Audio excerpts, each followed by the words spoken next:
Young tiger junior NTR ప్రస్తుతం career పరంగా ఎంతో బిజీగా ఉన్నారు. ఈయన టాలీవుడ్ ఇండస్ట్రీలో స్టార్ హీరోగా పేరు ప్రఖ్యాతలు సంపాదించుకున్నారు. అయితే ప్రస్తుతం మాత్రం ఎన్టీఆర్ గ్లోబల్ స్టార్ అనే ట్యాగ్ సొంతం చేసుకోవడమే కాకుండా ఈయన పాన్ ఇండియా స్టార్ హీరోగా ఎంతో మంచి పేరు ప్రఖ్యాతలను సొంతం చేసుకున్నారు. ప్రస్తుతం ఎన్టీఆర్ కెరియర్ పరంగా ఎంతో బిజీగా ఉంటూ వరుస పాన్ ఇండియా సినిమాలలో నటిస్తున్నారు. ఇలా వరుస సినిమాలలో నటిస్తూ కెరియర్ పరంగా ఎంతో బిజీగా ఉన్నటువంటి ఎన్టీఆర్ తరచూ ఏదో ఒక విషయం ద్వారా వార్తల్లో నిలుస్తున్న సంగతి తెలిసిందే. తాజాగా ఎన్టీఆర్ పేరు మరోసారి వైరల్ అవుతుంది. ఎన్టీఆర్ భారీ స్థాయిలో రెమ్యునరేషన్ అందుకుంటూ ఎంతో లగ్జరీ లైఫ్ గడుపుతున్నారనే సంగతి మనకు తెలిసిందే.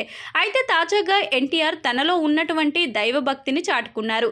ఈయన ఒక ఆలయ నిర్మాణ పనుల్లో భాగంగా భారీ స్థాయిలో విరాళం అందజేశారు.